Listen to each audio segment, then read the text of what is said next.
people and our youth to achieve excellence and success. Roots Connections on Q every other Wednesday night, 8 p.m. to 10 p.m. only on Q. Roots Connections on Q, 8 p.m. to 10 p.m. every other Wednesday on Q95, the big station. Dominicans journeyed beyond our shores for decades in search of economic opportunities and educational advancement. Many are ready to give back to their cherished nature island. Welcome to Roots Connections on Q. Join Dr. Simone Matthew on Q95 as we tap into the life and times and expertise of our nature island Dominicans, at home and abroad. From our agriculture and industry to sustainable development, resilience and renewable energy, to the music, art, and entertainment industries. Join Dr. Simone Matthew and guests every other Wednesday from 8 p.m. to 10 p.m. We examine where they came from, where they have been, where they are now, and how we can move forward together with our brothers and sisters at home and abroad to inspire and elevate our country, our economy, our people, and our youth to achieve excellence and success. Roots Connections on Q every other Wednesday night, 8 p.m. to 10 p.m. only on Q95, the big station. Good evening, Dominica. A pleasant good evening to you, and welcome to another episode of Roots Connections on Q, right here on Q95, the big station. Wherever you are, whatever you're doing, whether you're in Dominica, the Caribbean region, or the rest of the world, it is wonderful to be here in your company for another episode of Roots Connections on Q, where we examine that change is the only constant, where we feature the change makers in our community, and we're very proud to do so. The visionaries among us who are not sitting by the sidelines talking about what we should do, but instead they are at the front line walking the talk and showing us what happens when we turn our passion for Dominica into action for Dominica, for the development of our country, our region, and our people around the world, despite the challenges and obstacles we face. So we continue to witness how quickly the world around us is changing. So here on Roots Connections, we engage our visionaries on topics such as the changes we should be concerned about, the changes we should take advantage of, and what changes we need to make in order to move our Caribbean region and our people at home and abroad forward. So this evening, as always, we have another packed program for you, especially as it relates to the sustainable economic development of our beautiful island.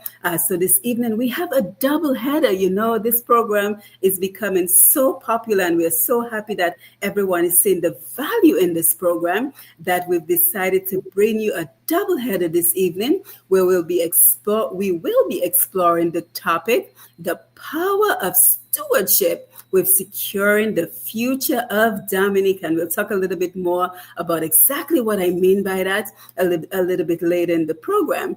But in the first hour, we are joined by Project Impact Academy as we talk about the Convent High School Enhancement Project.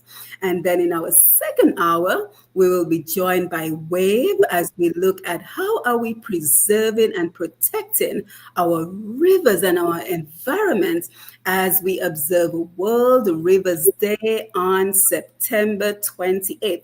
So for our first hour, our guests are going to be Dr. Rosette Rabes, Miss Stephanie Alexander, and we have Serafina Charles, Alejandra Gordon, and Miss Shona Boston, three students from the Convent High School, and we're going to look at a very important project that they have started. And of course, this is a follow-up to an interview we did back in April of this year, where we introduced project management for teaching our young people life skills.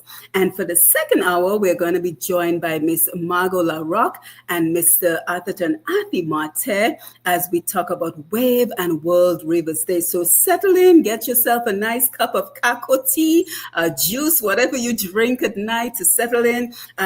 Put a do not disturb sign on your door. Let everyone know that you're tuned in, you're locked into Roots Connections, and you do not want to be disturbed. And of course, if you're listening to us on the radio, but you want to see our beautiful guests, you can always jump on Facebook and check us out at Q95 FM Radio or Push Past 10, or you can jump on YouTube and simply enter Q95 FM Radio for the video portion of this interview. And don't forget, when you're on Facebook, click the notification button, share the live, let everyone know that we're here for another power-packed episode of Roots Connections on Q. And don't forget to click the notification button to find out whenever we go live, so you never miss a program, you never miss Matt in the morning, you never miss the hot sit, you never miss any of our programs if you click the notification button on Facebook. So as always, we say good evening to Mr. G, the Q95 family, Lambie. Thank you for being here to facilitate the calls, and our engineer, Mr. Sharon Norris. So let's go ahead and give a warm Roots Connections welcome to our guests. We are so thankful they're taking some time out of their busy schedule to be here. So we're going to invite them to unmute their mics and just introduce themselves, remind us of who they are, where in Dominica they're from, and just tell us anything they would like to share at this point. So ladies, feel free to unmute your mic. We will go with Dr. Rabes first. So kind of just remind us, and what I'm going to do, I'm going to share the live to everyone who's waiting for the link, but I'm also going to attach our program from April so that anyone who missed that program will have a better understanding of what we are talking about. So once this program is over, guys, you can feel free to click the link in the comment section on Facebook and YouTube, and you will be able to see our previous program. So Dr. Rabes, nice to have you. Congratulations on the ongoing work with CHS Convent High School, and just tell us a little bit about you. Hello, everybody. I am so happy to be here. Thank you, Dr. Simone, for inviting us again to showcase Project Impact and the work that is being done at Convent High School. I am a project management educator and coach. I was born in Glanville, Portsmouth, went to the Portsmouth Secondary School and Convent High School, and then the sixth form college, now the Dominica State College. Growing up in Dominica, I got the strong sense of community and resilience and the value of education. And so education is really very dear to my heart. And it is this sense of community that had me volunteering in the local Dominica organizations. And that was my way of giving back. And so I think that I'm bringing up community because I think that it's important that young people know about community. Growing up, I remember activities like Belle Marché, where the villagers would get together in the morning and go walking, and before the sun came up. And that was a community activity. And that was our community wellness, right, Dr. Simone? Community wellness. And then we had the Jajouné. And Jajouné, for those who don't know the Creole, Ja is friend and Journée is day, and that is a friend for the day. And so neighbors would get together, and if you had a roof to repair, you had a fence to go up, you had a garden to tend to, would just show up. And there was no expectation of payment. It was simple, a drink and some food. Maybe it's a broth or a soup or some pilau. And that was community. And this is what I remember growing up, and just the value and the sense of community and what that meant. And so it's really interesting because one of the schools that I did a workshop for, one of the projects that they want to do is how to bring cooperation, because people are not communicating and cooperating anymore. So I think that is of importance. And so the idea of neighbors helping neighbors and we being part of a wider community that support each other, I think is very important. And so that is the reason why I started Project Impact, to let young people know that their ideas matter, that they have the power of imagination. If they can think it, it can happen. And identified opportunities can help them lead and solve problems. I'm happy to be here and happy to be part of the Convent High School, and they're welcoming me and allowing me to work with them. Mm-hmm. Yes, thank you. Very well said, Dr. Rabes. Miss Alexander, let's go over to you. Good night, everyone. Good night. My name is Stephanie Alexander, and I'm a teacher at the Convent High School. I've been a teacher this year, will make my 15th year as a teacher at Convent High School. I teach history, and I'm also the head of the history department. I came to know Dr. Rabes last year in my capacity as the head of the Convent High School 4-H Club, which is a very active and vibrant club at the Convent High School. I've been the local leader of the club since it was founded in 2016. And we've had a lot of adventures. It's a club that loves adventures. We love making opportunities for the kids to learn new things. We love giving them opportunities to express themselves and to learn skills. And Dr. Rabes's mission has really fallen in line with the mission and the slogans of Convent High School's 4-H Club. Last academic year, when we first met Dr. Rabes, she was very keen and very enthusiastic to teach the students about her passion, which is project management. And I have to say, this has been a very rewarding journey for us thus far. And I'm sure the girls will back me up when they get the chance to speak, that this has been a very enriching journey, enriching in terms of knowledge, enriching in terms of teaching them life skills that can apply in so many different settings and situations. And so I'm very grateful for this experience with Dr. Rabes. Mm-hmm. Yes, thank you very much. And I can't believe you've been teaching for 15 years. You look like one of the students. Yes, I get that a lot.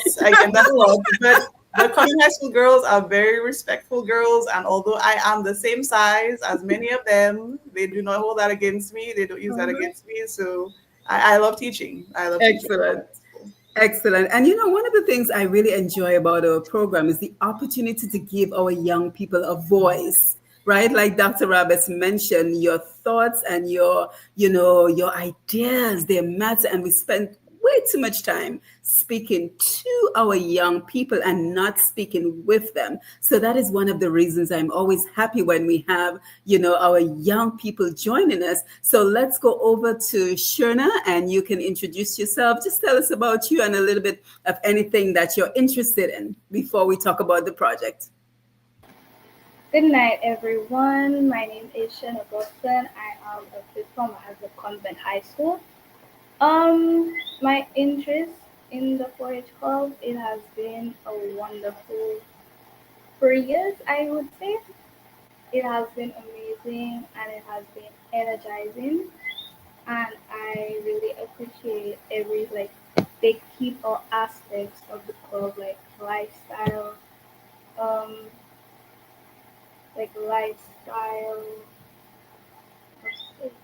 skills that you might be learning.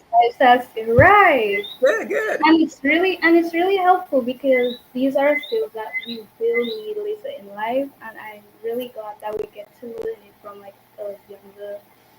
younger part in our life. Mm-hmm. Yes, thank you so much, Alejandro. Over to you. Good night, everyone. I am Alejandra Gordon. I am in fifth form. I have been a member of the 4-H Club since I was in first form. I really love that the 4-H Club is not just about us sitting down and learning stuff, but we do a lot of hands-on activities. Mm-hmm. That's my favorite thing. So like cooking and gardening, and I love POA. That's one of my favorite subjects. And this bathroom enhancement project has helped us to learn a lot, as Ms. Alexander said, about project management. So that's been very helpful. Mm-hmm. Excellent. And last but certainly not least, Sarafina Charles. Let's hope your mic is working this time. Let's give it a try. Good evening, Can you everyone. hear us? Can you hear me? Yay, it's working. Yes, go ahead. Good, Good evening, everyone. My name is Serafina Charles, and I am a Form 5 student at the Convent High School. I'm really passionate about leadership, youth involvement, and making a difference in my community. I've always been interested in projects that bring people together and actually make a difference. I've been a member of the 4-H Club for, I'd say, 3 years now, and I really enjoy being part of that club because I'm keen. I'm very keen in taking part of initiatives that challenge the youth to step up and take responsibility. For me, it's just not about academics. It's about learning, teamwork, leadership, and how to contribute to positive change. Yes, Mm-hmm. and I really Yes. think that the bathroom enhancement project allows me to. Yeah, and I like what you said, challenging the youth, because that is where growth comes from when we challenge each other. But let us jump ahead and just, Dr. Roberts, just give us a very quick overview, because I went ahead and I posted the link to our previous program so everyone can get a better sense of what we talked about back in April. But just give us a sense of the concept of project management to teach life skills.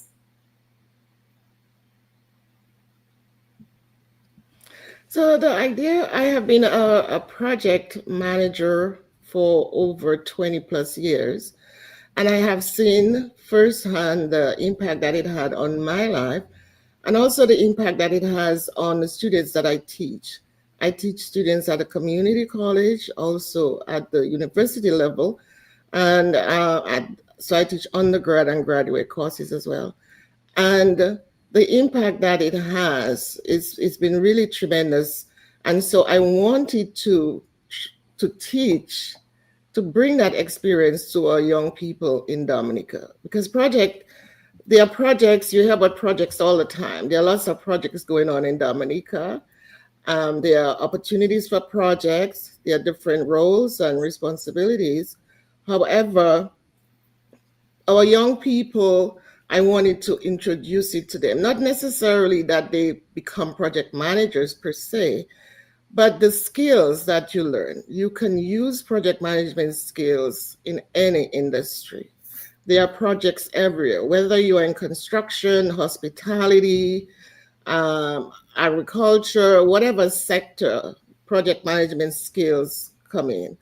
And so this is the skills that I wanted to transfer to the students, empowering them to make informed decisions, to help them make decisions, to help them get ready for the 21st century, to give them the skills that they need. Because in the age of AI, especially, it's those skills like teamwork, like leadership, like conflict management, leadership.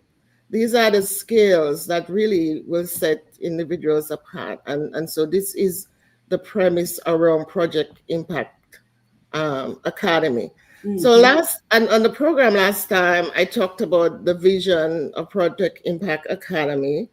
And that was to empower young people and give them the skills they need to thrive, to make a difference in their schools as well as in the communities. And it started with a workshop with the Convent High School last year. And from the workshop, students worked in teams. I taught them project management skills. And from the workshop, they worked in teams. And from the teams, they had to come up with ideas. What problems are they experiencing, both at school and their communities? And they came up with 5 project ideas. One was to install AC in the school. The other was to fix the sidewalks entering the school because it's a little dangerous. The other was to have install wind turbines because for more energy. The other was to have a Christmas drive for chances. And then there was the bathroom enhancement project. So after the workshop, it was sort of, okay, where do do we go from here?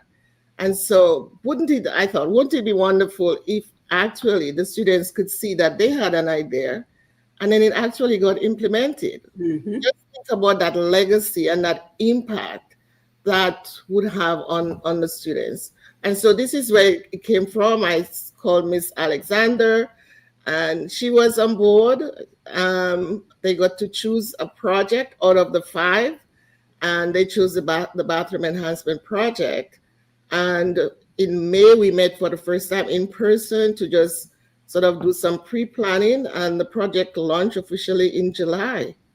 And we've been meeting over the summer via Zoom and planning and designing, and now we are in fundraising, and here we are.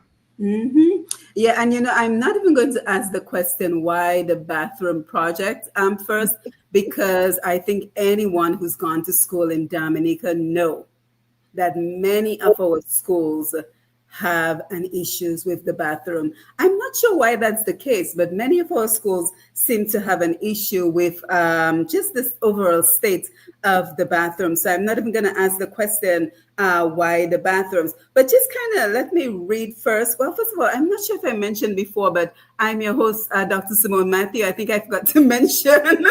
So if this is your first time joining us, again, welcome aboard. And what I'm going to do, I'm going to read the information that you sent me, Dr. Abes, so we can get a better idea of the program that we're talking about. And then we will go into a couple of questions relating to the information. So let me just get that information real quick.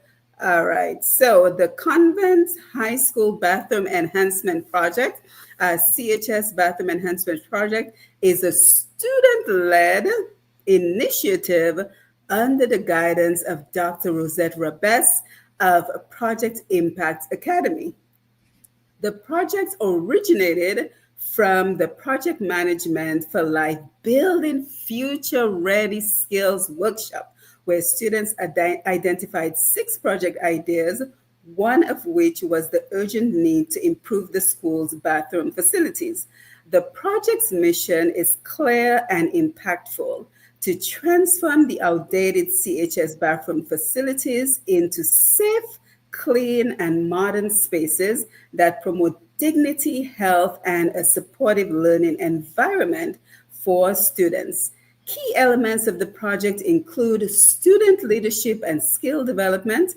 The project is fully managed by CHS students, giving them hands-on experience in project management, leadership, teamwork, and problem solving. Students are organized into dedicated teams, each responsible for specific components of the plan, such as fundraising, risk and quality procurement, communications, stakeholder management, resource identification, and budgeting. Community engagement. The project involves partnerships with parents, alumni, businesses, and the wider community to secure donations, sponsorships, and support. Fundraising campaigns. Students are organizing creative efforts such as raffles, donation drives, and media outreach, including radio program, to raise funds for materials and labor. Implementation timeline. Originally scheduled for September 29th, the implementation date has been moved to October 30th, 2025, due to the school reopening and students focusing on preparing for the new school year. This extension enables more time for fundraising. And finally, the CHS Bathroom Enhancement Project is more than just an enhancement. It is a model. Listen very carefully, guys. This is what I want you to take away from everything I read. All right. So the Bathroom Enhancement Project is more than just an enhancement. It is a model for youth empowerment and community collaboration. So this is how we empower our young people And this is how we collaborate as a community. By supporting this initiative, donors and partners are not only helping to restore critical facilities, but also investing in the next generation of leaders. Very well said. Miss Alexander, your thoughts. This is a major undertaking. So tell us the atmosphere in the school, how CHS is supporting the students. And then I want to go to our young people to find out some of the skills that they're learning through all of this. Well, as you rightly said, the bathroom is one of those places, one of those intimate spaces that always needs a little bit of love. And it doesn't get it because, when you're out of school, there are so many things that have to be prioritized over the care of the bathroom. Um, and as a result of that, we have every year the students, one of the things the head girl, the prospective head girls campaign on is improving the washrooms. Every year, this is the same promise, the same political promise that is made. But to improve the washrooms is a really big undertaking. Because obviously you're talking about a physical space, you're talking about renovations, you're talking about labor costs, material costs, and so it just has not been done up to this point. And so it was something that the students were very keen on when when Dr. Rabbit said that she wanted to make one of the projects a reality. And we reminded them of the different project ideas. There was no hesitation. There was, in a landslide vote, they voted for the enhancement of the bathroom because this, as I said, is something that is long, long been desired by them. I would say that the students, therefore, are very keen, they're very supportive, they're very enthusiastic with the idea. We've sort of been working in secret, in stealth mode over the summer because we were really in planning mode over the summer. And so we have really just brought the project to the attention of the school last week. And our project manager, Sarafina, was the one who presented it to the school. And there is great support amongst the students. So now we really would just like to reach out to our benefactors, reach out to the public, reach out to those old convent high school girls that were also traumatized by the washrooms, maybe, and make it That's a nice way of putting it. just a more pleasant experience, just a more pleasant experience for the current girls and for the future students. Yeah, and as we're speaking, I'm sharing this program with the convent high school girls and everyone else I think can make a major contribution to this program. So ladies, let me come over to you guys and just tell us the role that you're playing in the project. So we'll start with that first. So what is your role in the project? And anyone can feel free to jump in. This is not school. I'm not going to call on anybody. Okay, good night. I am the leader of the risk and quality management team, and I'm also a member of the fundraising team. And tell us some of what you do in those teams. Public speaking is very important. So we're going to have you guys practicing this evening. Okay. On the risk and quality team, it's about identifying challenges early on and then we plan on what to do, what our backup plan will be if when we face these challenges. So that we'll always be ready for any possible challenges. So it wouldn't catch us by surprise. Can you give us an example? For example, the in case I think one of them was that the wall space wouldn't be large enough for our hand dryers because we plan to implement hand dryers. So then, for example, our backup plan would be to get paper towels to supply instead of the hand dryers. Excellent. And then on the fundraising team, we did a lot of planning for the different fundraisers. So like our donation drive that should be coming soon and our raffle, etc. Excellent. Who else? Who's going to go next? Sarafina, Sherna? Good night. I am in charge of the resources and procurement team. We focus on sourcing materials for what is needed and also budgeting. We also track like what we have, what we need, what we need to get done, and stuff like that. Excellent. And when you say you track things, how exactly are you doing that? So, are you using computer skills? Are you also using pen and paper? Tell us more about that. We, well, it's online, so we mainly use computer skills. So when it comes to things like tracking, we would use apps like Excel spreadsheets to track what we have, and we also use the Google document just to have like a broad list of everything we have. Mm-hmm. Excellent. And then, Sarafina, anything you'd like to add? Your role in the project?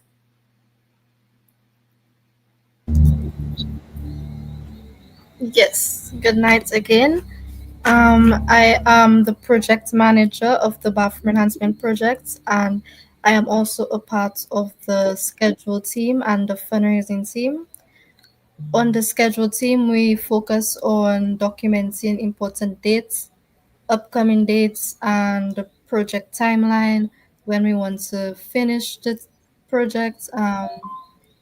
If we have any changes to make to the timeline due to anything, the scheduled team deals with that. The fundraising team, we deal with reaching out to companies, stakeholders, to raise funds, and we also we plan events like we're planning a raffle and a donation drive to raise funds for the project. And I'm the project manager. As a project manager, I've really just learned leadership, how to better myself in leadership. I've learned the power of perseverance, teamwork, and with the mentorship of Miss Alexander and Dr. Abes, I've learned how to build my character and confidence. And I really like the fact that I'm the project manager because it's really not something that I would do, but I stepped up, I took on the role, and yes. Yeah, yeah. So Dr. Rabes and Miss Alexander, I mean, this is a major undertaking. When we think of school projects, we usually think science fair. My daughter's in the first year of high school. She has a science fair coming up. We usually think of something that is more manageable. So for the both of you, why did you feel confident in knowing that these young ladies could lead the way with this major, it sounds like a renovation project that is going on at Convent High School? So what gave you the confidence of knowing that these young ladies would be able to take control and take the lead and get this done? Well, I think sometimes we underestimate just how powerful and unstoppable young people are, both in terms of generating ideas to address problems that they see around them and they are experiencing, but also in terms of taking the lead. So I explained in our first meeting and a couple of meetings, I explained to the team the different roles and the different responsibilities, and also what that means in terms of the type of person who would lend themselves to a particular role. And then also looking at their skills. So we had a skills document that looked at what skills each role would require. And based on that, they volunteered for their respective roles. And so it's been really amazing to see where they started and where they are now in terms of the skill development. And so there was no doubt in my mind that they were going to deliver. I had every confidence that with some coaching that they would step up. And I have just seen, and Miss Alexander says interact with them more, but in terms of when we meet on our weekly status calls, it's pretty amazing to see how they have grown in their leadership, in their creativity, in their willingness to tackle things that they concepts and tools that they didn't know. So I said, do you know how to create a Google form? And they don't know, but they learn. And I think this is what it means to really be ready for what is coming up, both for current roles and for future roles, that you take initiative, that you're willing to learn and you're coachable. And so I think this is a validation for me for this project that it works. And this pilot with Convent is evidence that it does. Yeah, yeah, and that is what our young people need because, I've been hearing a lot now about, we have all these students who are receiving 10 and 11 and 12 ones. And does that really speak to the fact that they're prepared for a future of work and responsibilities? So that is why this is such an important initiative. And I'm hoping at the end of our time together, Dr. Rabes, you're going to tell us that other schools are taking on similar projects so that they too can not only enhance their schools, but more importantly, they can start developing those skills in our young people, the confidence in our young people, the ability to face a challenge and face a frustration and not shut down. But like one of the young ladies said, the ability to navigate your way around the challenge and come out with a solution. So Miss Alexander, your thoughts, and also I was going to ask you the changes you've seen in the young ladies since all of this started. Well, Dr. Robert said a lot of it, but I wanted to add another reason we had the confidence going forward is Convent High School has a history of rallying together. We have a history of when Convent High School girls say they're going to do something, we do it. We do it with an excitement, we do it with passion, enthusiasm, and we also have a very supportive community. We have very supportive alumni, we have very supportive businesses that support the school and the school's missions.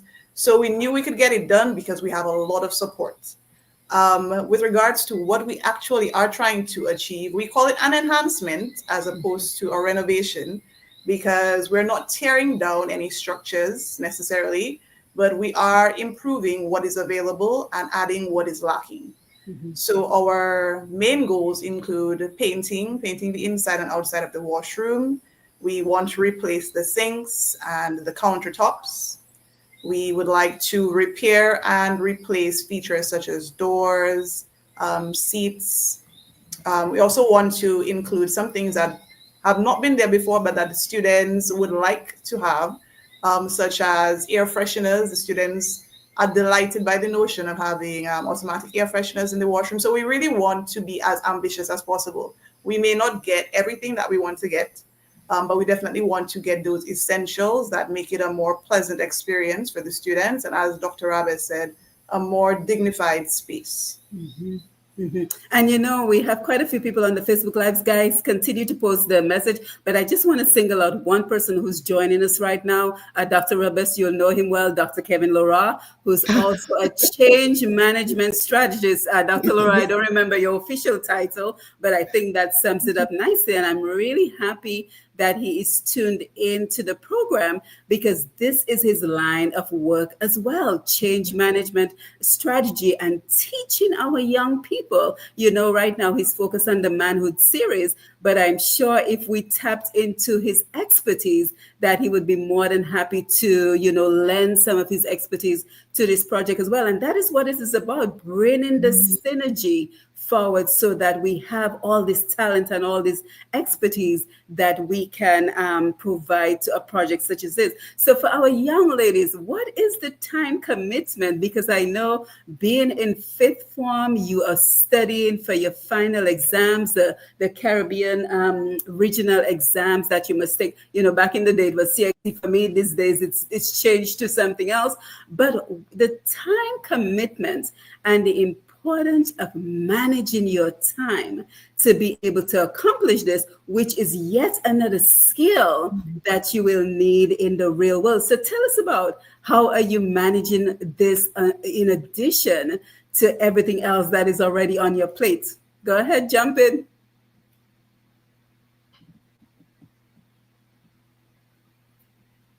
Okay, we're just going to sit and look at each other because nobody's jumping in. I think the project manager should lead the way. Thank you. Yes. Project manager, go ahead, unmute.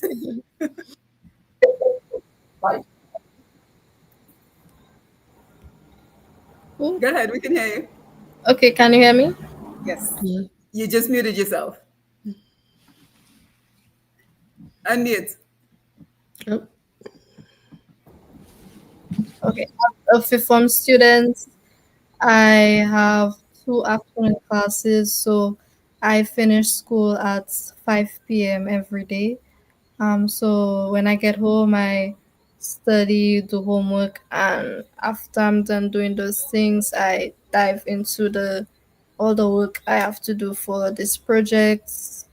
Um, I think it's quite challenging, but it's Mhm. definitely manageable. It's definitely a big commitment, but I've learned to take it on, and yes, definitely manageable. Mhm. Anyone else? As the project manager said, we end school really late, but it's all about scheduling your time and balancing it. So just ensuring that you take each task one step at a time. I usually write down all the tasks that I have to do and then just attack them one step at a time. Um, it's a lot of work, but knowing that the end result will be worth it, then that encourages you to put in more work and more effort. So despite the time being a little tricky, you make the effort.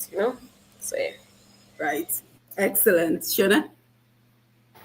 Okay, so it's the same thing. Is like managing your time is a skill you really have to learn over time, but with enough commitment and putting your best foot forward, it is manageable. It really is, but it takes a while to adapt because of a lot of afternoon classes, extracurriculars. It kinda, you know, it tilts a bit, but it's really, as Alejandra said, the end result is really worth it, and that just keeps me motivated. Mhm. Yeah, and just think of the pride when the project is completed, and also think of your legacy at the school in terms of having been the first cohort of students to implement a major project at Convent High School. So just a little bit of encouragement, when you're feeling overwhelmed, you're feeling frustrated, you're thinking maybe this is way too much that I'm taking on. I just want you to think 10, 20 years down the road when maybe your children, your grandchildren attending Convent High School, you can proudly say, I was a part of the enhancement project for the bathroom, and that will kind of give you some energy. But let us talk about your partners, who you're collaborating with right now. Where are you in terms of the fundraising and your efforts to date? So, Dr. Robes, Miss Alexander, you can feel free to chime in terms of where exactly have you contracted anyone you need for different services to install, whatever you need installed for the project. Where are you at this point? So, Miss Alexander, you want to take the contractor side, and I will take the other side. I'll do that. Okay. Okay, so over the summer, and this project actually began in the summer. And the students actually worked all summer long. So this was a summer project. They worked all summer long on the planning, which took a lot of the work out of the way, so that once they got into September and back into the hustle and bustle of school, they wouldn't be too taxed by planning. So we are now moving from the planning phase, which was completed for the most part in the summer, into the fundraising.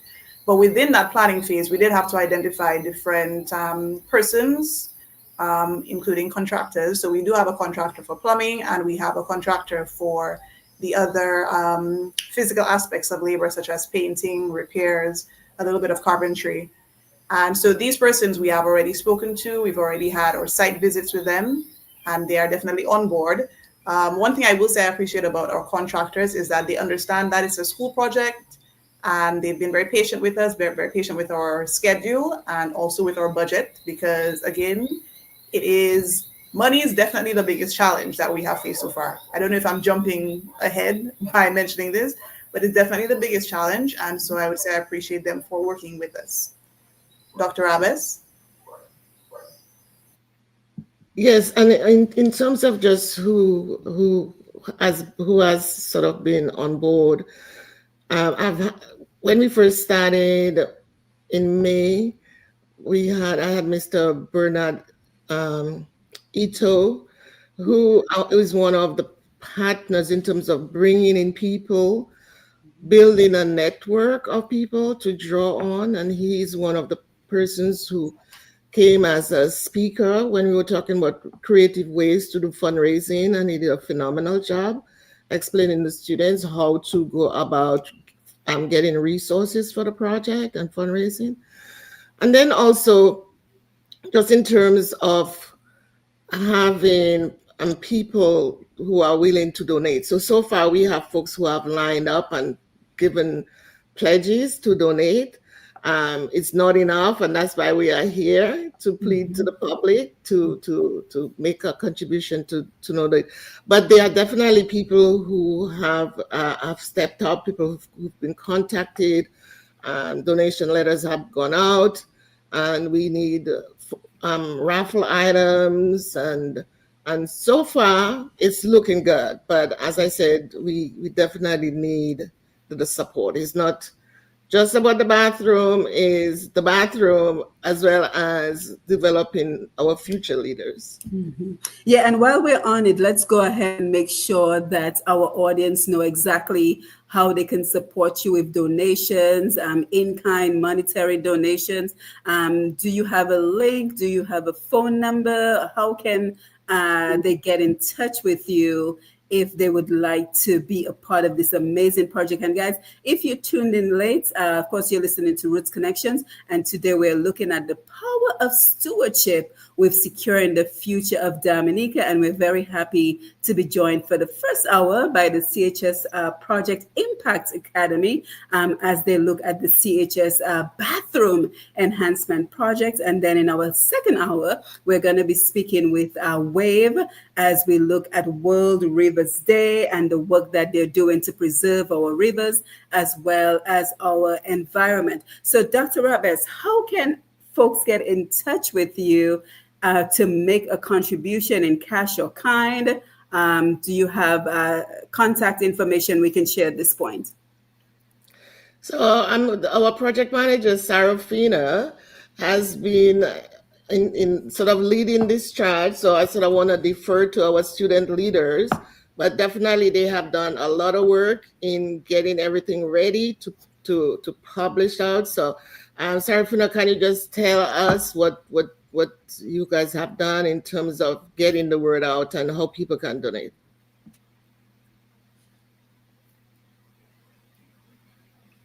Unmute.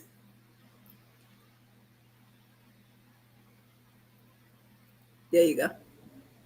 Yes.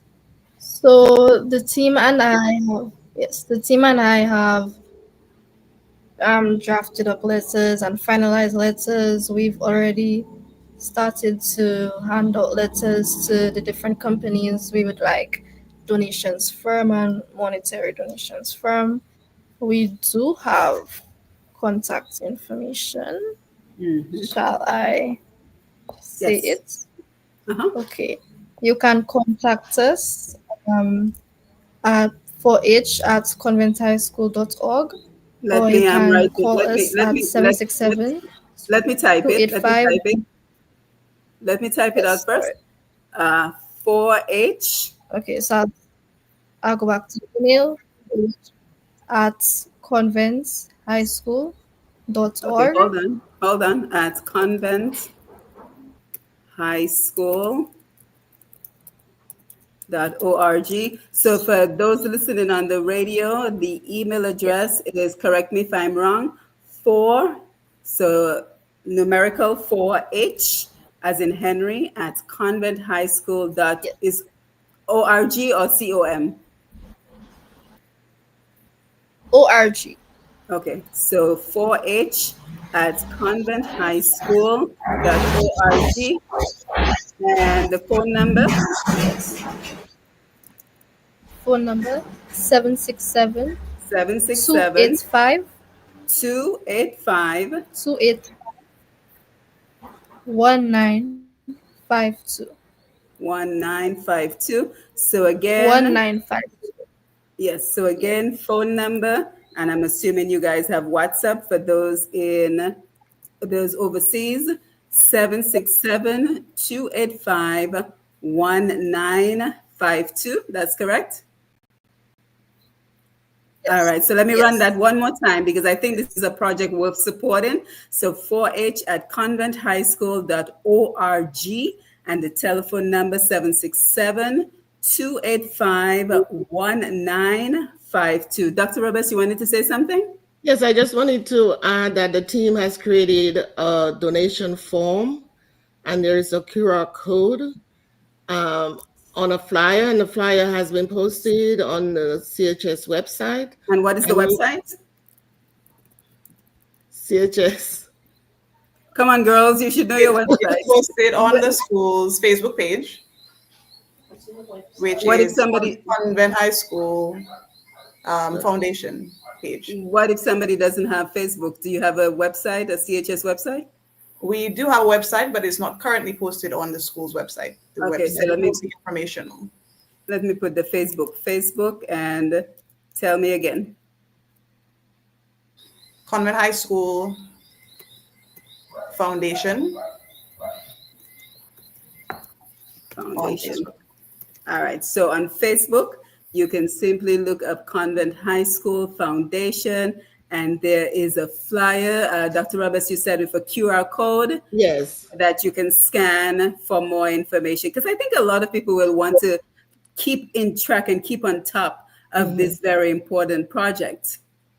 So once you scan the QR code, it will give you the opportunity to choose how you want to donate, whether you want to do kind, whether you want to do cash. And also there is a list of items that are needed, and you can select which item you want to donate on the donation form. That is fantastic. So our time is speeding along. So let's go over to Lambi to get open up the phone lines in case anyone would like to call, maybe make a donation right on air, pledge their commitment to some aspect of this project. And guys, don't forget, if you missed any portion of the program, you can always go back and check the replay. Unfortunately, it's not streaming to push past 10. I'm not sure what's going on with that, but Q95 FM radio on YouTube and Facebook. So you can catch the replay and all the information that was provided on this project and the significance of this project. So Lambi, let's go over to you for the phone numbers. Roots Connection and Q. The numbers are as follow: 449-3095, 449-3096, 449-3097, 616-4257. Those are all local numbers. The international or overseas number is 305-432-9624. Let me run those one more time. 449-3095, 9697, 616-4257, all local numbers.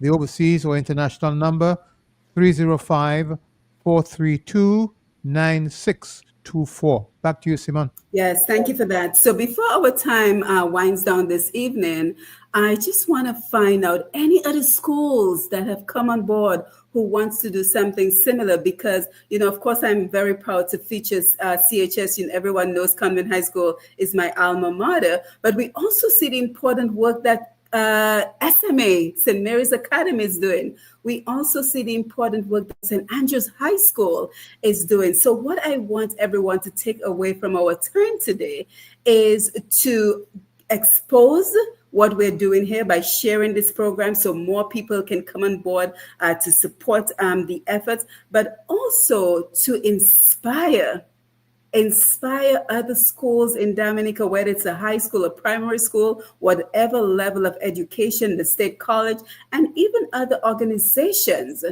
to follow a similar approach with regards to youth development.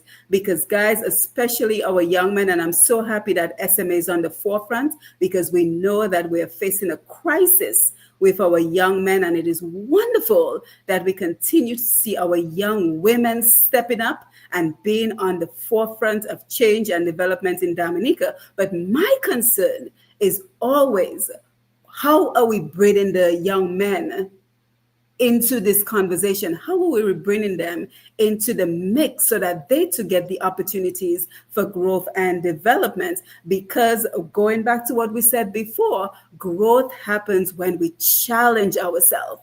And the young men who are sitting on Zone Rouge bench or hanging out on the block, they're not getting these opportunities. So how do we rope them in so that they too can have this opportunity? So exposure to other schools, Dr. Rabes, and any final thoughts, Miss Alexander, Sherna, Alejandra, and Sarafina, that you want to share. So Dr. Rabes, are we moving on to other schools at So, this point? yes, Not yet? definitely.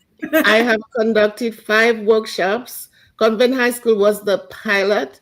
I have since conducted 5 workshops, and I have gotten, just so many project ideas from the students.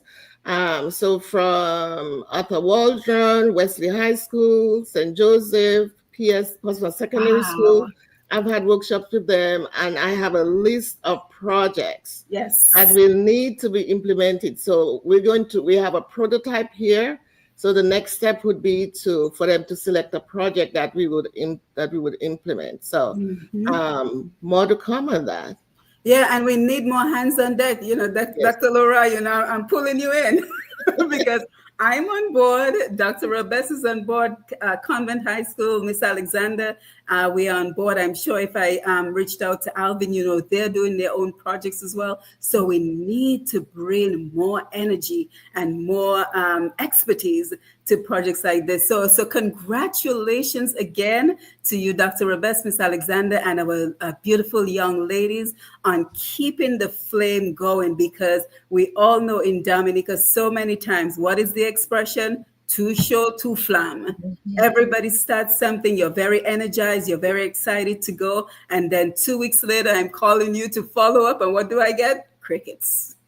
All right, so congratulations for keeping the flame going and for your continuing efforts to develop Dominica and the school and our young people. Miss Alexander, any final thoughts before we wind down? Final thoughts. I would encourage any school that is maybe hesitating to definitely jump on board. Dr. Rabes offers a wealth of knowledge, and she is very generous with her knowledge. She will hold your hand along the way. She will be there at every meeting, sometimes 2 meetings a week. She's definitely willing to make the sacrifice of time because this is her passion, not just project management, but seeing young people use their skills and make things that they envision in their mind, make it a reality. So I would definitely encourage anyone who is interested to reach out to Dr. Rabes because she is a great teacher. I would also encourage anyone who is interested in sponsoring this project to please reach out to us. We would love to have, whether it's donations in cash, whether it's specific materials you would like to donate, whether you'd like to donate an item to raffle. Join the celebration. Really appreciate it, whatever you are able to donate. All right, excellent. I just pulled up the video for our next segment, so let me just remove that for now while we're winding down.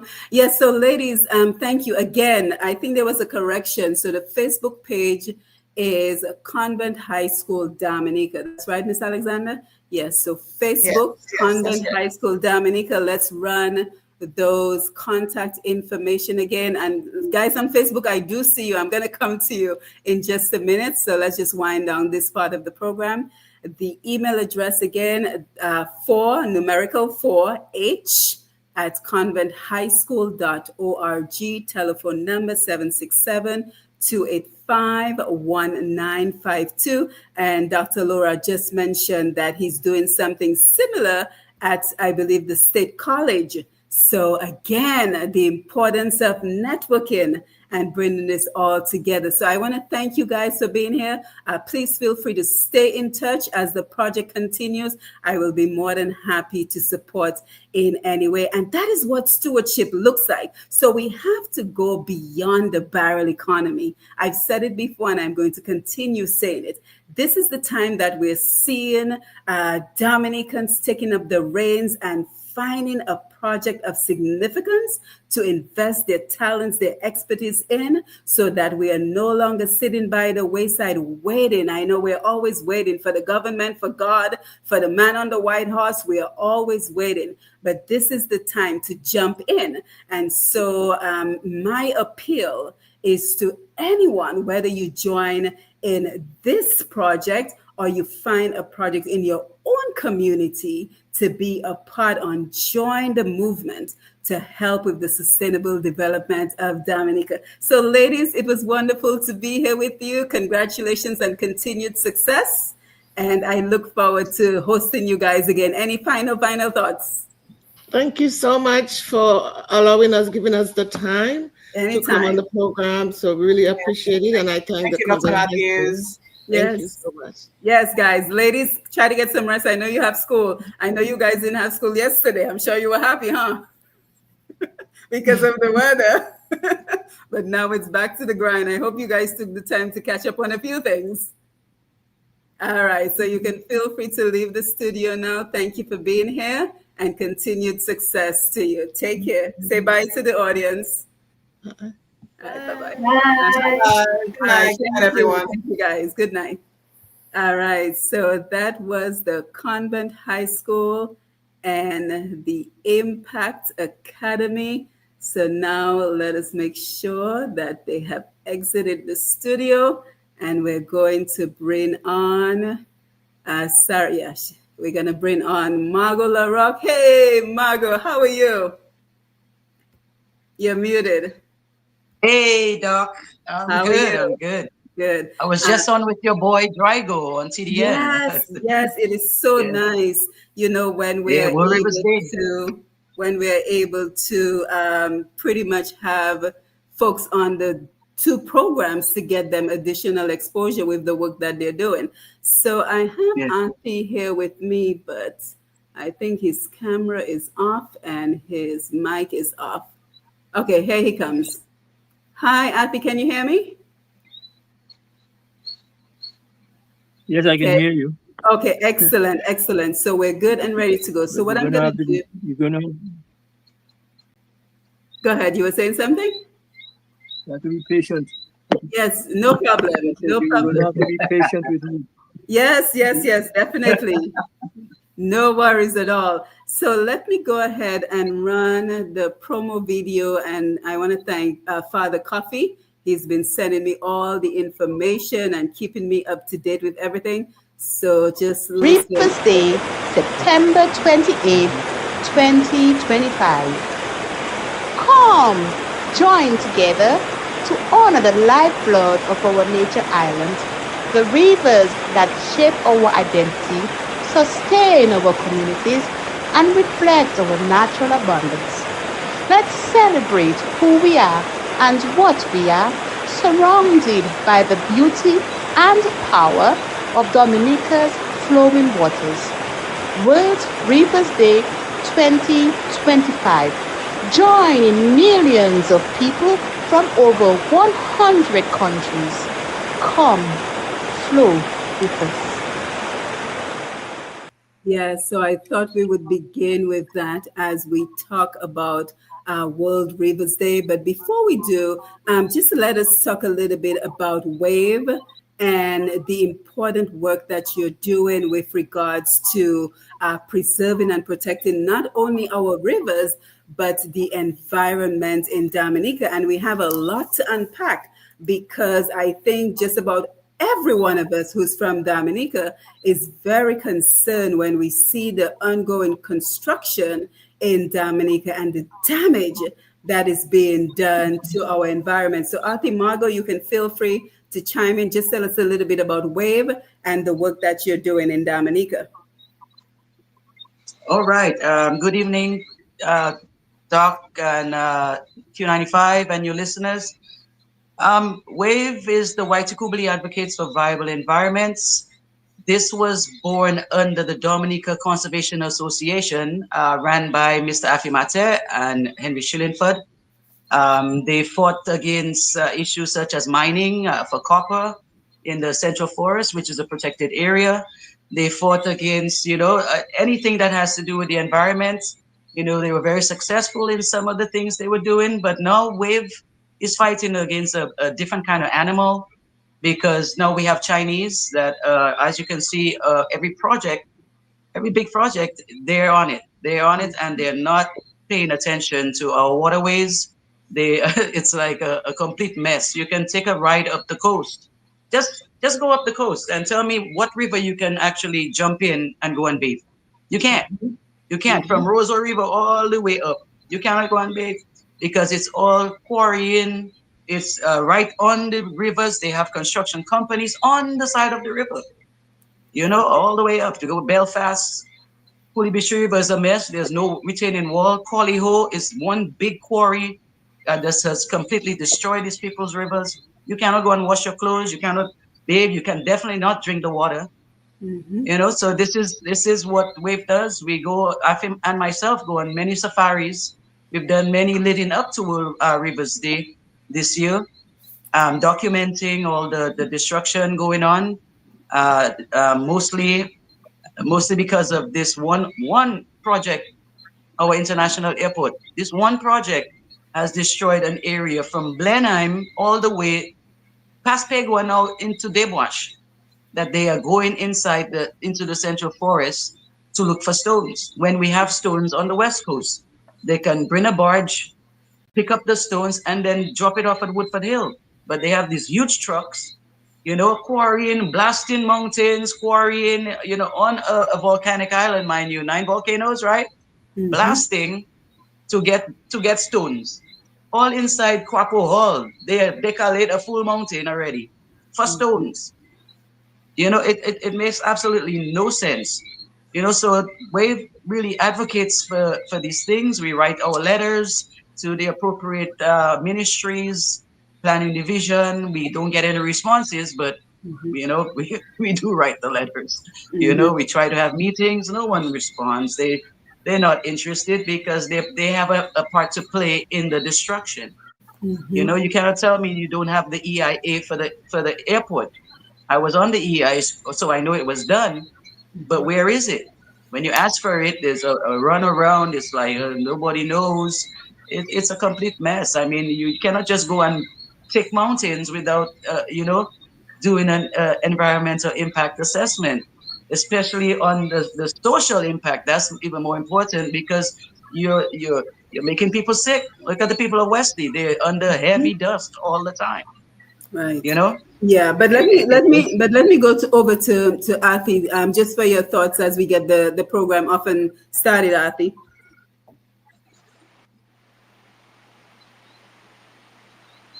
Can you hear us? Arthi, can you hear us? Did you speak to me? Yes, just your thoughts. Yes, go ahead. Okay, what has happened is I'm sitting outside on a veranda, and as the program started, as Margot started speaking, a huge shower of rain has just started, and it made it kind of difficult to hear what was being said because I'm outside on the veranda and the rain, and it underlines what Margot has been saying. But let me dispel a common and misunderstanding of the work that WAVE and groups like that do. It may sound to people like, quote unquote, we're trying to stop projects. That's not what we're doing. We're trying to make sure that whatever project is being done in such a delicate environment as we have here is done according to the highest level of environmental and scientific concern. We have laws in Dominica that also seek to do the same thing, our planning laws, for example. And so, really, what we are doing is seeking to ensure that the planning laws, which include the preparation of environmental and social impact assessment studies, are properly followed and applied in the case of every project.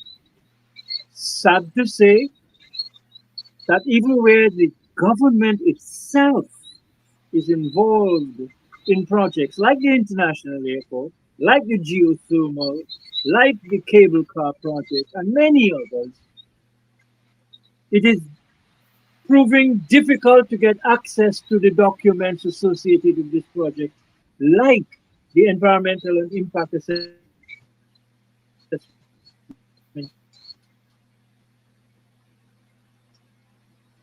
I think he may have frozen. Let's give him a minute. He froze.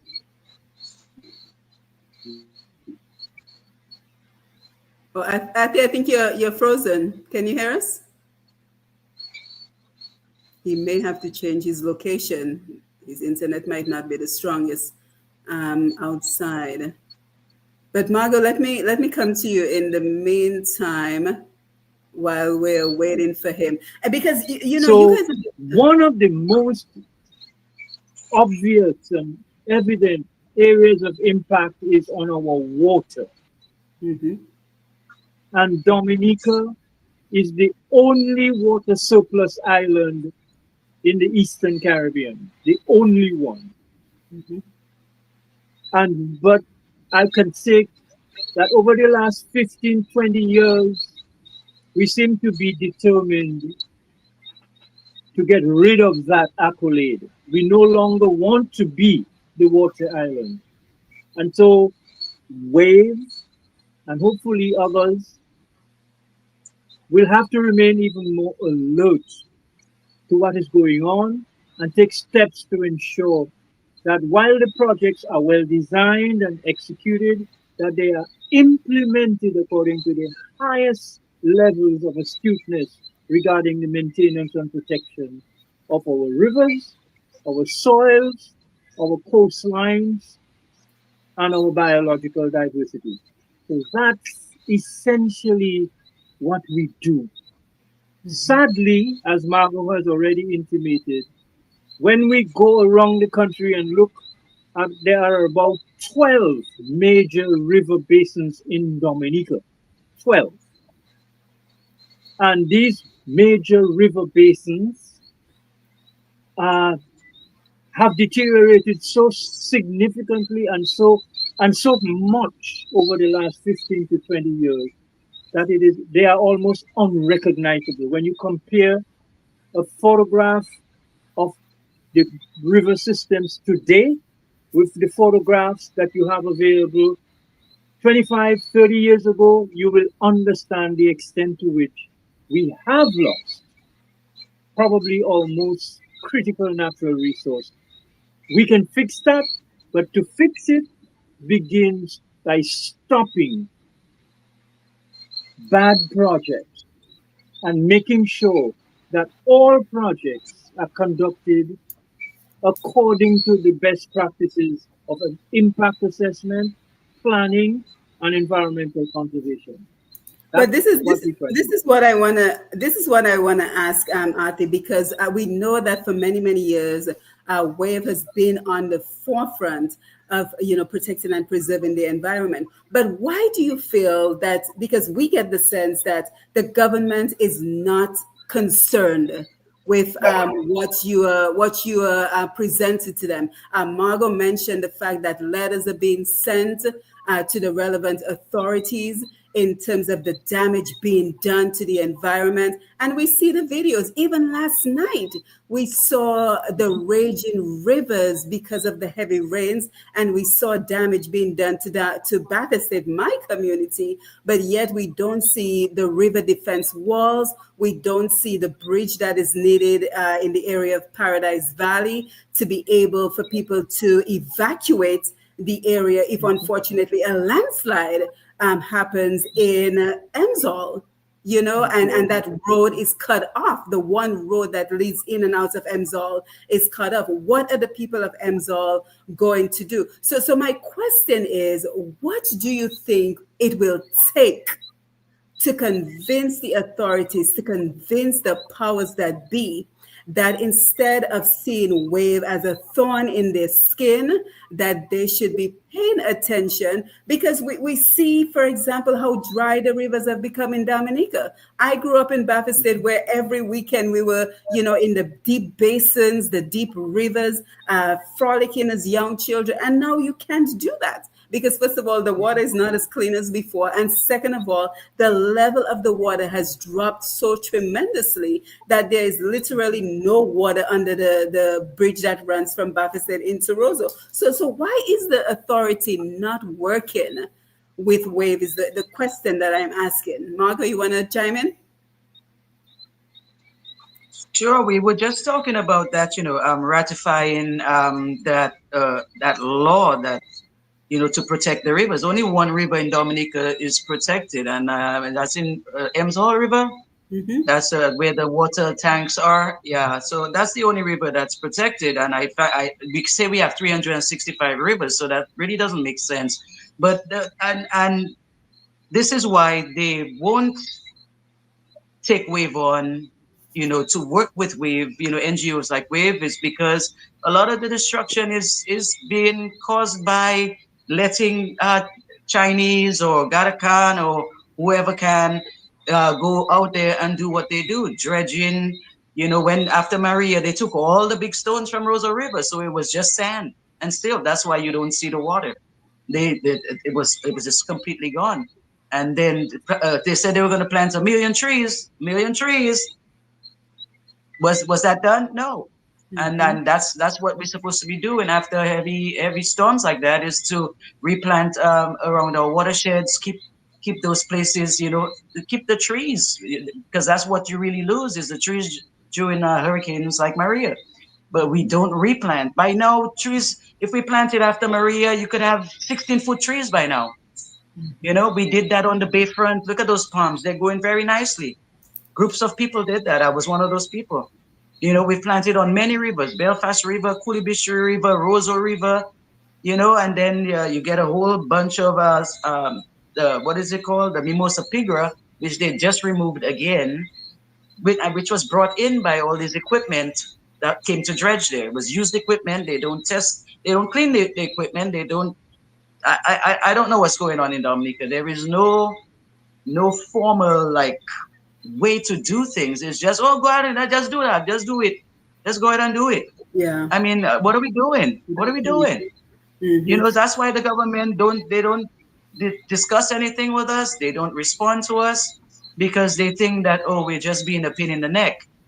But it's like when you have people like Athimate, who has studied the geology of Dominica, who was a minister of environment, who knows the business, who cares about Dominica, who has the passion for the waterways, for the river, for the land.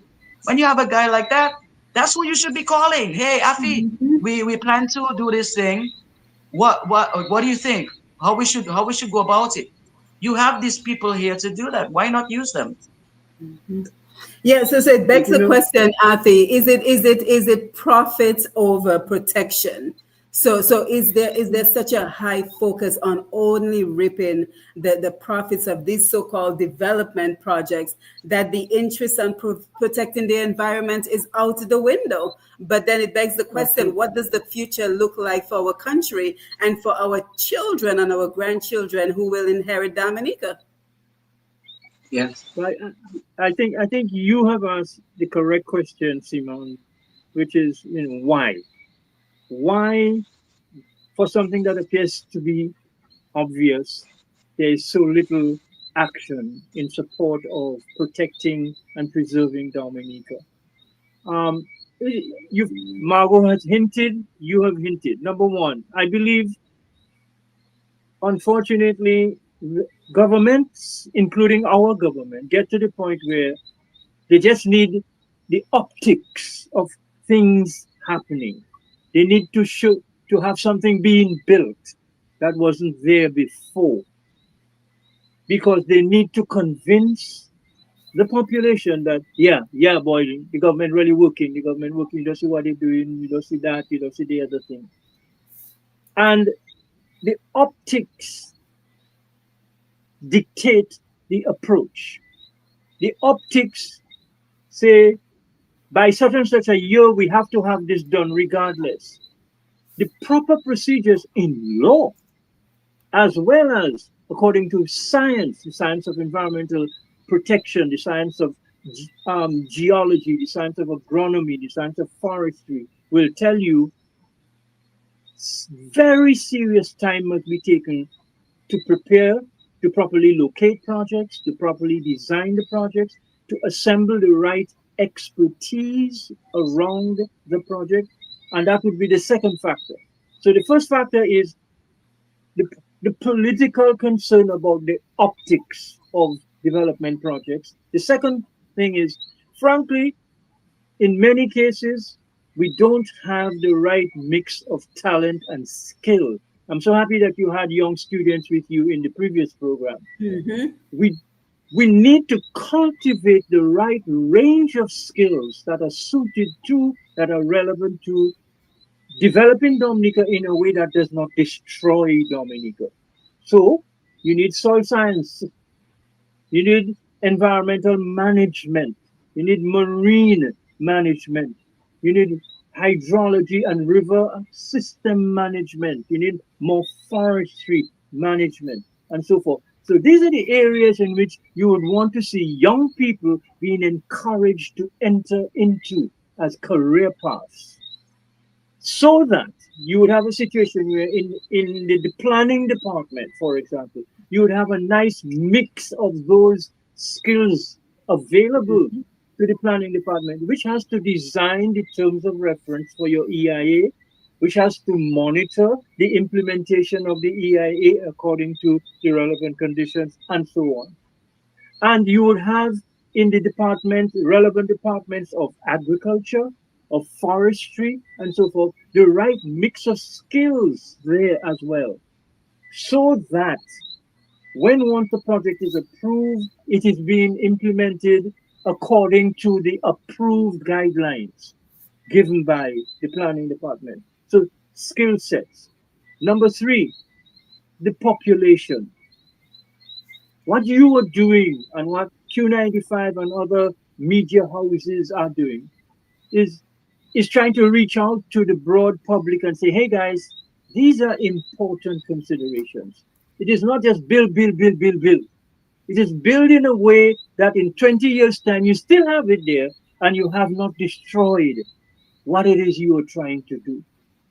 Because what we see happening is that the public, by and large, is not aware that these projects are going on, or is only superficially aware, and certainly does not seem to understand that if you go into an area like the Roseau Valley, where 6 of Dominica's 9 volcanoes are clustered in that one area, you're gonna have to be really very careful about what you do and how you do it. What you excavate, where you excavate, how deep you go, how wide you go, and so on.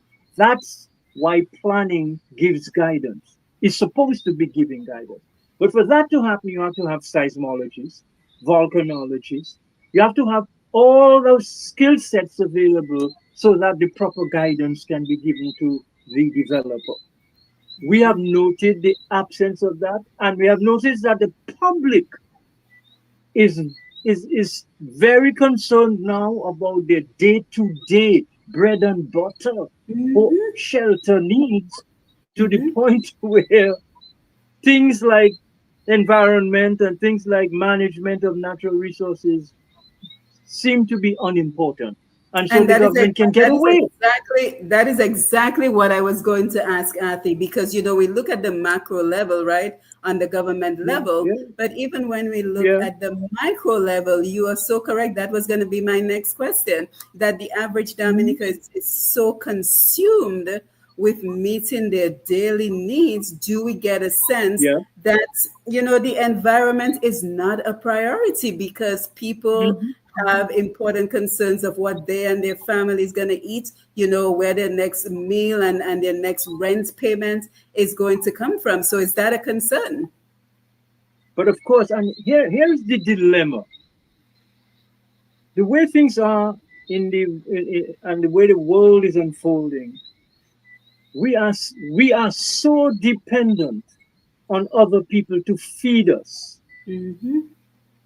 as opposed to feeding ourselves at a time when the uncertainty in world affairs, even in our Caribbean. Look at the Southern Caribbean situation with Venezuela and the United States and how that is evolving. The uncertainty there could get us to the point where it would be it would be very difficult, if not impossible, for our regular supply of food from the United States to come into the islands of the Caribbean. Some islands are 80% dependent upon that. What would the option be? The option would have to be, can you grow your own food as you used to? Can you grow more yams, sweet potatoes, tanya, dashing, mango, sweet, and so forth? But by that time, if we have not convinced the population that food security and food sovereignty is now an even greater concern, and if that is to become a reality, if we are to be able to feed ourselves, we have to preserve our land, protect it. We have to protect our water systems, protect it. We have to protect our lives, our biodiversity. And biodiversity includes things like earthworms. So, in other words, we have a job to do to inform and sensitize. I hate to use the word educate, to sensitize people to the critical importance of natural resource health to public health. And if we can do that, then we can, our job of convincing people that the projects all may be good, but they have to be designed in a certain way. That's why you hire an architect to design your house. That's why you go to a mechanic to fix your car. That's why you go to a doctor when you need health care, etc. So similarly, if you're going to interfere with and interact with land, water systems, coastal systems, you better get the right talent and skills associated with that. And if you have a public that is sensitive to that, then they can insist. They can insist, for example, that all EIAs should be made available to the public, which according to our law, they must be. But guess what? They are not. So the government agency responsible for sharing the information on EIAs is itself violating the law. So we, and then our difficulty is we have not been able to convince persons who are not engaged directly in natural resource management that their talent and skills are supremely critical to the preservation and protection of Dominica's natural resources. I speak here, for example, of lawyers and engineers and so on, and who are on the sidelines watching but doing nothing and saying nothing. Yeah. Although they see what's wrong. Yeah, all very valid points, Athia. And I want to come over to you, Maggie, but Margot, Coach Maggie's on my mind. But I just want to acknowledge Father Coffee in the comment section. And again, thank you, Father, for sending me the video that I just played and for always keeping me apprised on what is going on as it relates to our environment. Thank you for all the messages that you send me on that. But Margot, with this zeal for construction projects, what comes to my mind is it's almost like we're hindering our ability to make profits in other industries because we're so heavily focused on this construction that is destroying our environment. Because when we destroy our environment and we destroy our rivers, we're also destroying agriculture. And we're also destroying the potential for a water bottling industry. So I kind of want your thoughts on that, this heavy focus. It's like every other day we turn around on another hotel. I don't know how many hotels Dominica needs. And this massive construction of the international airport without the necessary environmental studies and working with environmentalists. I mean, do we know of any environmentalists on any of these projects that are providing guidance and advice to these construction workers, to these construction projects? So my point is this zeal for the construction industry is hindering our ability to profit from other industries such as water bottling opportunities as well as agriculture. What are your thoughts? Oh, most definitely, Simone. I mean, they named this place Nature Isle. That's the brand. And when you turn around, you're like, well, that doesn't go with with what I'm seeing. And the people Afi was just speaking about, and yourself, the ones who do have these jobs. Uh, I don't think that they're qualified. A lot of square pegs in round holes in Dominica. And Dominica has so much to offer. It's one of the most blessed islands in the world when it comes to water, soil. I mean, anything grows anywhere. Look at things grow in the concrete in Rosals. So you know how blessed this place is. But I mean, there's so much potential with different things, especially water. Why aren't we, one bottle of water we have, why aren't we selling water by the barge? We're importing water. We have 9 bottles of water on in the market now. In any store you go to, from Jamaica, St. Lucia, wherever. I'm like, what, are you mad? What are we doing? That doesn't even make sense. We have so many different things we can make flour with. We're talking about food sovereignty. Yampe, you can make flour with, and there are people doing it on small scale. Yampe, cocoa, all those things make flour, much healthier flour. We don't even know where that wheat is grown. What we're eating, we just eating it. And as you can see, Dominica used to be the land of healthy people, even though it was just centenarian day yesterday. Even though we have people over 100, we still have a lot of unhealthy younger people. Yeah, exactly. So if I'm to reach 100, I don't want to be sick and decrepit. I want to be able to get up, cook my own food, go for my walk, do my stuff. And I know they do that. Some of these centenarians, they walk around like they're spring chickens, and it's because of what they eat. A lot of them live in the countryside where they drink source water. They're not drinking. I drink rosal water because it's good to take some poison. I those pipes are there for so long. I don't know what I'm gonna drink, but it tastes good. So, and it doesn't make me sick. So I drink it. But like I said, there's other parts of the world that is so much worse.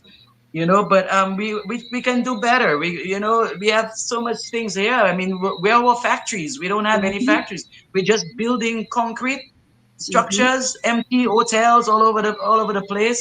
It doesn't make sense. Why don't you can build a hotel, but build some factories so people can actually work. Because how many people actually work in these hotels? Right. You have a couple of cleaning people and this one and then and they're usually run by foreigners. Foreign management. So and that is the question. I think I'm coming to you, and that's the question I want to throw out to our Facebook audience and our listeners who might want to call in. What is the obsession with these construction projects? Why are we so heavily invested in construction where Dominica has the potential for so many other industries, from the water bottling I mentioned, from agriculture, from health and wellness is such a major billion-dollar industry right now, and we are naturally blessed with nature. We should be at the forefront of the wellness industry. I know Sam Raphael personally. I speak to him all the time, and he tells me business is booming because so many people are coming to his resort, Jungle Bay, to get yoga in nature, right? And I am passionate about this because there have been so many years of so many missed opportunities because we're so laser focused on one industry and how many people want to work in tourism. Not everybody wants to work in tourism. Yes, you're talking about jobs, but when we talk about jobs, it cannot be only in a hotel with no advancement. What about the other industries that we are missing out on in Dominica because we have construction and construction is decimating our rivers and our environment? Afi, over to you. Yep.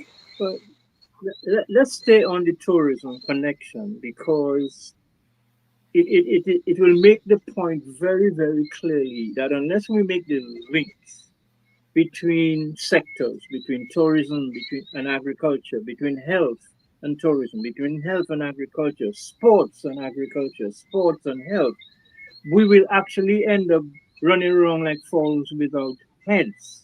Mm-hmm. Tourism is not a hotel. Mm-hmm. Tourism, the hotel is where the guest stays. Right. But they have come to Dominica not to stay in a hotel. Right. They have come to Dominica to experience Dominica. And the experience that Dominica offers that very few other places on earth can offer is of a relatively pristine, protected nature, thanks to many people who came before. That we still have about 30 to 40% of our land area of Dominica covered by protected area forests.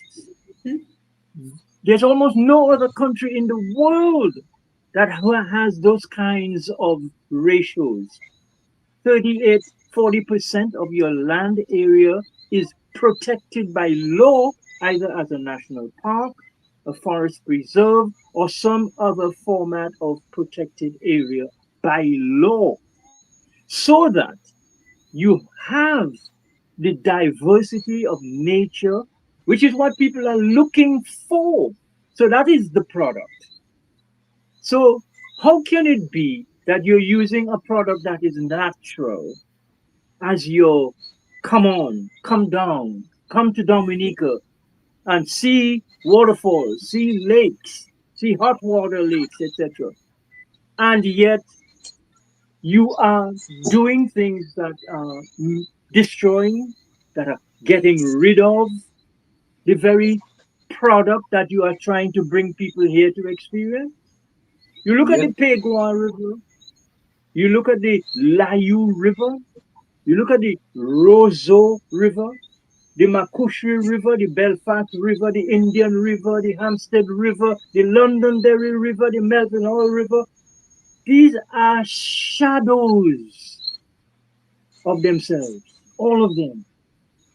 And it's not because of nature, it's because we would send people into those rivers with bulldozers and excavators and saying we cleaning the river. You don't clean a river, the river cleans itself.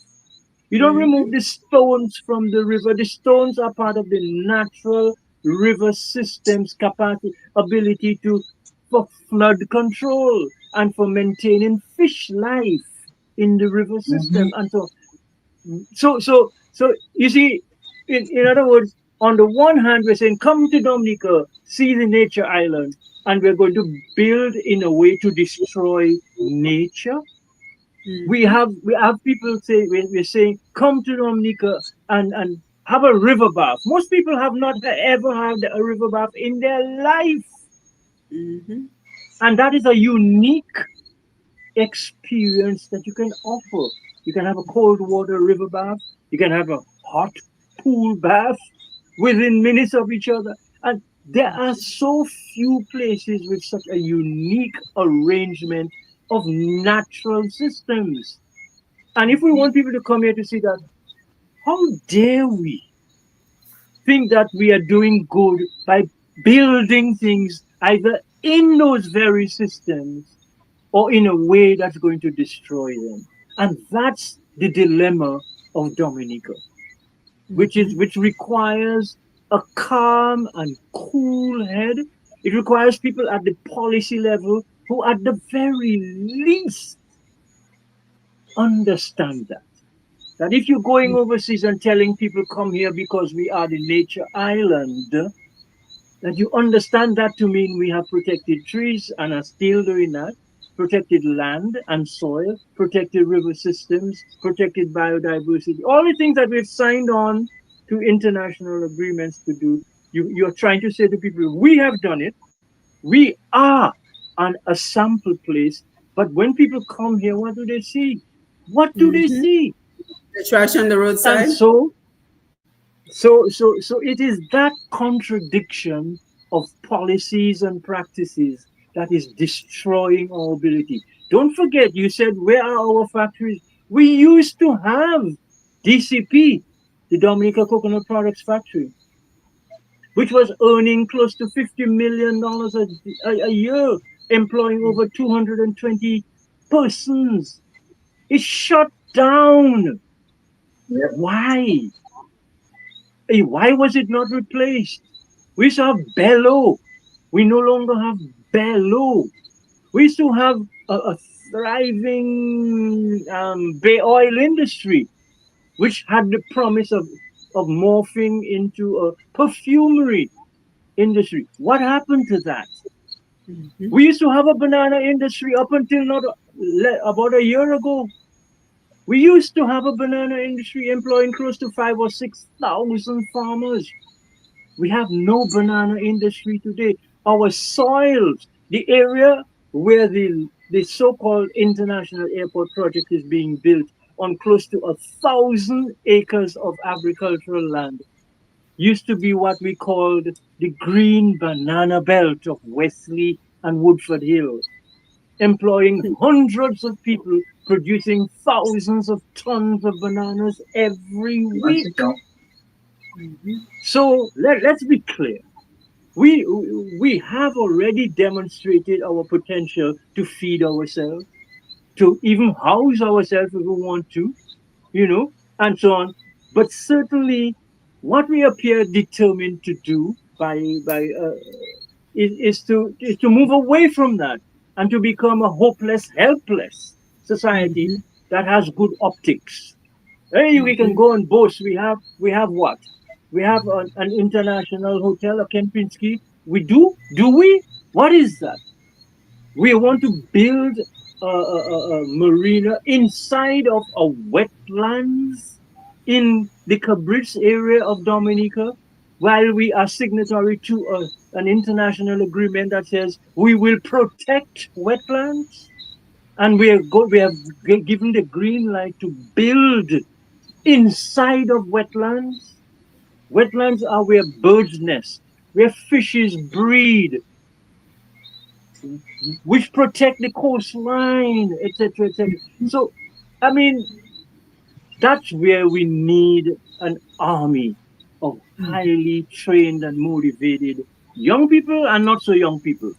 And Right. that is where the diaspora people can be very important. I have a lot of friends, as you do, Yeah. who live overseas but who have relevant skills. We need to have every diaspora person with interest to donate a month, a year to Dominica at their expense. Give Mm-hmm. back to Dominica at least 4 weeks of your time, and bring your talent. Maybe bring one or two of your colleagues with you and get engaged with the young convent high school students you had Mm-hmm. before, or with other Mm-hmm. youth, or with WAVE, or with schools, and do something Mm-hmm. practical and concrete. Waste management, garbage selection, recycling of waste, soap making, perfume making. Get involved. Give back Yeah, some time. right. Yeah, so I think you're so right because we each have a role to play in everything. But before our time runs out, we really have to talk about our World Rivers Day and the significance of that. But I just wanted to touch on, go back on one point that Margot made before in terms of, the health issues that people of Wesley and Marigot are experiencing because this overzealous focus on construction is a byproduct. It's a ripple effect that we're seeing in Dominica, where our not just the environment, but now our health is being impacted. And we all know the state of our hospital. We all know the concerns when, Dominicans have to be admitted to the China Friendship Hospital. A lot of people do not want to go to the hospital because they're afraid that they will come out in a body bag. And that is the reality, Well, whether the authorities acknowledge it or not. I speak to people one on one all the time, and I hear conversations through mhm, other people, and that is the reality. So Margot, your thoughts on the fact absolutely. that this destruction of the environment, because we're so laser focused on construction, the ripple effects. What are your thoughts on that? Well, Yeah, well, like certainly I we are said, eating. the people of Wesley, yeah, the people of Wesley are under uh, heavy manners right now. Every time the wind picks up, it's just a sandstorm, and it's not only that red clay dirt, but the concrete that they're mixing. They're mixing cement, right, Hmm. with the red dirt to harden the soil. When there's water all under there. When I was on the EIA, I documented from every bay. I had to go through all 8 bays and go up the streams to find the water source itself, and you can't because it's underground. Their tributaries Mhm, all under there. So it's running under where they're building an airport. Now they say they're mhm, going to put a tunnel. So they're going further into the village now. So it's going to cause these people more harm because you can't be breathing that stuff in. Some of them will send pictures of their curtains. The curtains is just completely mud. It's a red dirt stuck in their fabric. So imagine what's stuck in their In their nostrils, in their bodies. skin. Mm-hmm. Yeah, Mm-hmm. it's, Yeah, so, I mean, so it's we insane. so we should anticipate even more health concerns moving Of forward in course. Dominica. A lot more health concerns, and Of and to not only course. insurance. parallel, Kathy, you wanted to say something? to add to what Margot said, to say if you parallel that new threat of inhaling toxic and noxious substances like dust and so on, we alongside with the fact that there's much less natural healthy food being produced and available to the local population. So we are less and less able to withstand illness. So things like high blood pressure, things like diabetes and so on have become very, very common because we are not Yep. eating the way we used to eat 30, 40 years ago, 50 years ago. You see, Yeah, because we are now cancer. dependent. Cancer as well. Cancer. So Yep. let's be clear. I mean, so that's why there's the need for a certain perspective, a certain approach, a certain attitude to a little island. And Dominica is a tiny little island. Oh Dominica yeah. is 195,000 acres of land. That is the whole of Dominica. Hmm. 100. I've been on farms in the United States that are 100 times bigger than this Right. Yeah. island. So let's not. So we need to. But you need a consciousness, Simone. A Hmm. consciousness at the policy making level, consciousness at the PS and policy advisory level, at the technical level. There are a lot of people who have all kinds of degrees, but who know nothing about how to apply that knowledge to Dominica. Right. They know how to present papers or Hmm. how to be in seminars, but in terms of applying that knowledge, because they're not talking to people like Whitney Louis, they're not talking to people who are on the ground, who spend their whole life understanding these natural systems and how to manage them properly. So we could end up losing them. And we are losing our rivers. And that is why World Rivers Day this year is particularly cogent because we are losing the rivers. All you have to do is take a drive Take a and drive. look at the photos and videos that Margot has been producing over the last 2.5 years. And you will Hmm. see a trickle where there used to be a river. Yep. And once you lose that river, you're not going to get it back. Nope. There's no pipe you can open to bring it back.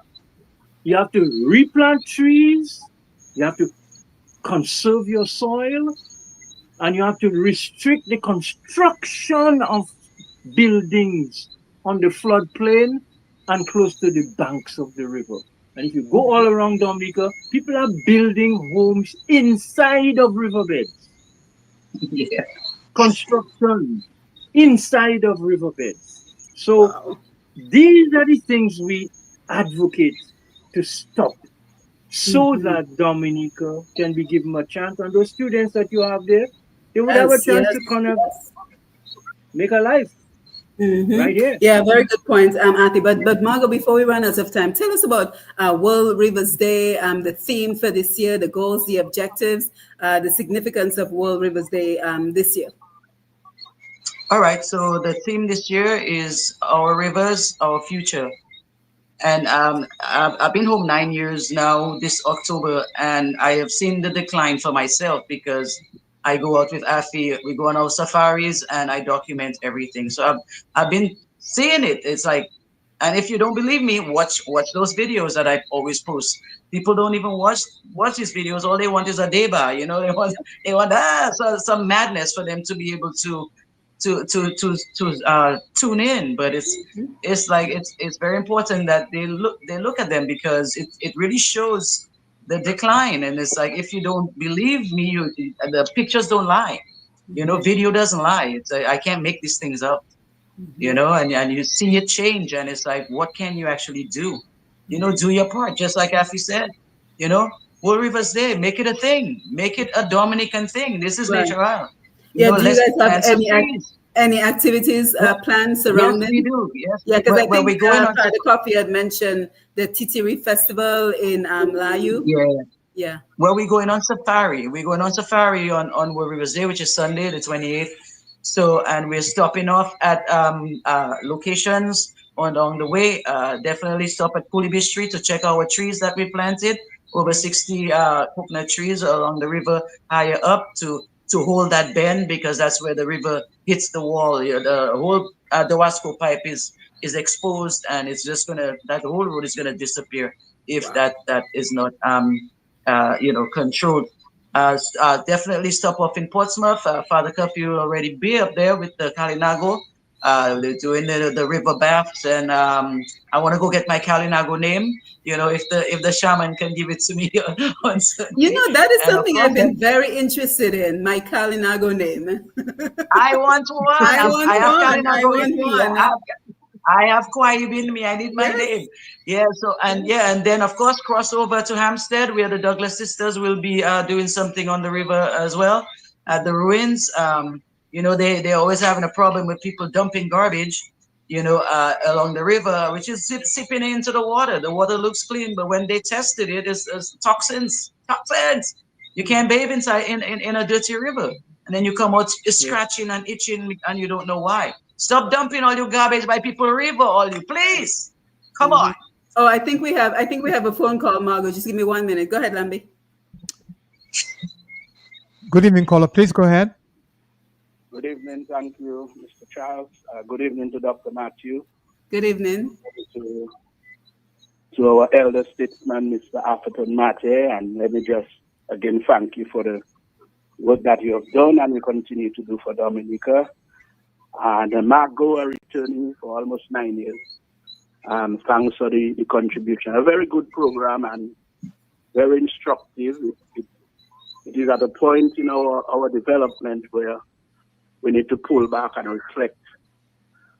And because the world, when we look at the world is quickly trying, especially the developed world, they are quickly trying to see how they can get as close to nature as possible. Yep.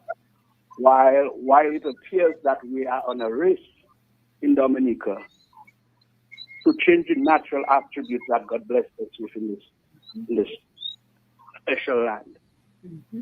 And so advocates like Margot and Maggie and a number of other persons who speak for the environment, it is not that they love a river more than somebody getting a job. They don't love the forest more than a human being. It is because they have had an understanding and an appreciation that these trees are what contributes to longevity and to sustainable living. We've seen hotels come and being built and they were never completed. and some of the areas they were built are questionable. So I'm saying, let us, as citizens of Dominica, recognize that the effort to have a safe environment, an effort to ensure that everything we do are environmentally sound, is not a them and us affair. It is not citizens against government or government against citizens. It is something that all of us must get to the point to accept that it is for the better good of each and every one of us. Mm-hmm. And so instead of looking at those who speak on behalf of protecting the environment as enemy of the state or as suspects, let us encourage them to speak and encourage more people to speak so we can get it right. Mm-hmm. I remember in 1985 in St. Lucia, and the guy in the hotel told me, "Where are you from?" Dominica. I remember once in St. Lucia we had rivers and we had big crayfish. That is no longer the way. Mm-hmm. I visited Dominica a few years ago. You see the rivers you all have, and you see the local owned businesses you all have in Roseau. That is something unique and special to Dominica. Keep it up. That was 1984, 39 years ago. Mm-hmm. I cannot say the same. And so it is important that everyone listening to this program make a conscious effort on World Rivers Day to recognize that it is not about Father or coffee, it is not about Margot and Afi. It is a Dominican thing. Because we tell people we have 365 rivers. And if that was a myth, let us start to work to see how we can reclaim some of those lost ravines and rivers, like Afi. The time to rear forests, plant along the riverbank, and manage the whole development process of Dominica. I think the time is now. Yes. A very, very good program. Thank you. Thank you, caller. Thank you for Thank your you. valuable contribution. And, I especially like that he talked about the direction the world is going to, because there's so much stress in this world that people are looking to connect to nature. And that is a massively growing industry that we could be taking advantage of. Some of us is already doing it.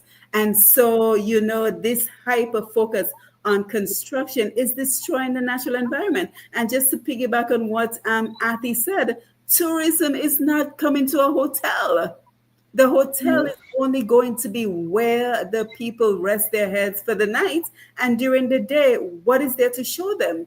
When we use all this construction to destroy and decimate the environment. But Athi and Margot, we're quickly running out of time, but I want to thank you. I will continue to support your efforts. You can come back on the program anytime. Margot, Father Coffee, you can continue to send me the information. I'll be more than happy to share it for you in terms of what is going on for World Rivers Day and beyond, because this has to be an ongoing conversation and this has to be an ongoing advocacy. We know that WAVE has been at it for many years, and I know that you will continue despite the obstacles, despite the, what Gregory Roberts call it, the go wash in the middle of the road. Despite everything, we will continue our efforts. But as we wind down, I just wanted your final thoughts as we wind down the program. So Athi, let's come over to you for your final thoughts. Well, I'm going to give you my final thought, which is this. A lot of people will think that, we need to make money before we preserve and protect.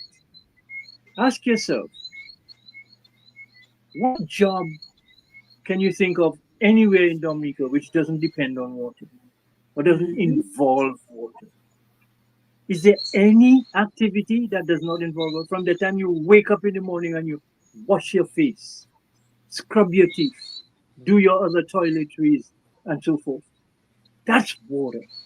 So don't for a moment disconnect these natural resources from your daily survival, from your daily well-being. And if there are resources, God-given resources in your country that are making it possible for you and us to all have a good, long, healthy life, what could be more important than that? What is more vital than that. So engage in protecting the natural resources, not as a separate activity from your life, but as part of protecting, extending, preserving, and enjoying your life. That is what I believe. Yes, thank you, Auntie. And let me acknowledge everyone who joined us on Facebook and YouTube this evening. Martin Edwards, thank you for being here. Dr. Kevin Laura, Carl Kofi James, my mom, Medina Senhouse, thank you for being here. Let's see who else joined us this evening. Let's see. Kim, thank you for being here. Cheryl Plummer, Kathy Robinson, and Father Franklin Coffey, and everyone who joined in but did not leave a comment. Thank you for being here, and thank you for our listeners on the radio. So, Margot, let's come over to you for your final thoughts as we wind down. Yeah, well, I want to thank you for having us on tonight, Simone, Doctor, and to just encourage people to really get involved. It's one day, and it should be every day, like Mother's Day. We say that, and my Dominic is our mother, and we should be taking care of her because she takes care of us.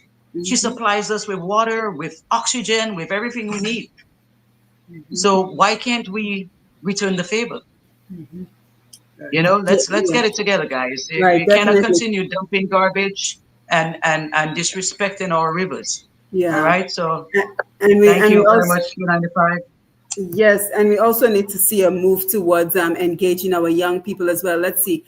Father Coffee says, how many people feel comfortable drinking the water that is being supplied in our homes? And my mom has this story she tells everyone when we start talking about how the rivers are polluted and drying up in Dominica. She always says, when I was a flight attendant back in 1995, yes, I'm just going to age myself, I would come home and the first thing I would do is drop my bag and head to the kitchen for a glass of water because Dominica had the purest and best tasting water. All the other Caribbean islands I would visit, I would drink bottled water, including Antigua, where I lived at the time. Coming to Dominica, first thing was grab a glass of water. And here Father Coffee is talking about, how many of us now feel comfortable drinking the water from the pipe? I don't drink the water from the pipe when I go to Dominica anymore. And that is unfortunate. So I want to thank you guys. Is there any contact information you want to leave, Margot, for anyone who might be interested in joining your efforts? Email? Well, they can always check us on our Facebook page, which is WAVE, White Kubli Advocates for Viable Environment. Our email is wavedomnic, that's wave, DOMNIK, at gmail.com. Okay, so let me write that down. So WAVE Dominic, so that is WAVEDOMNIK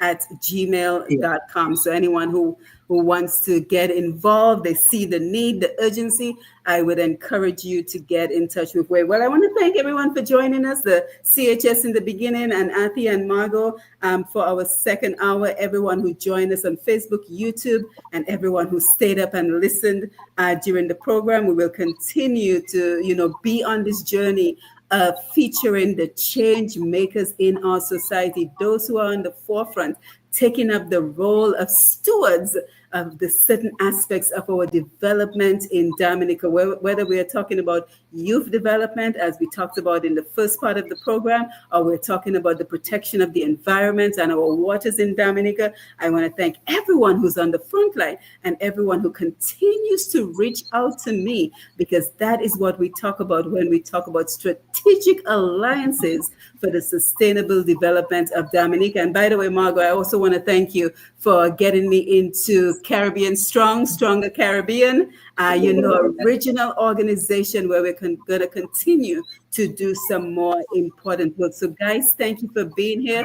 As always, if you two are on the front line, not talking about what we need to do, what we ought to do, but actually walking the talk and, the action, putting the work in for the development of Dominicans locally, regionally, internationally, you can always feel free to contact me at pushpast10@gmail.com, pushpast10.com, pushpast10@gmail.com. My website is pushpast10.com. And so I will continue to be here, to be on this journey with you. So again, thank you for being here. Until our next program, we look forward to being in your company for another episode of Roots Connections with Q, with me, your host, Dr. Simone Matthew. And with that, we say good evening, good night, and have a wonderful rest of your week. Arthi, Margot, thank you. Lambi, thank you. Sherwin, Thank you. Mr. G, thank you. Until next time, guys. Take care.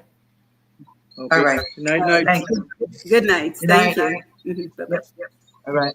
Connections on Q, 8 p.m. to 10 p.m. every other Wednesday on Q95, the big station. Dominicans journeyed beyond our shores for decades in search of economic opportunities and educational advancement. Many are ready to give back to their cherished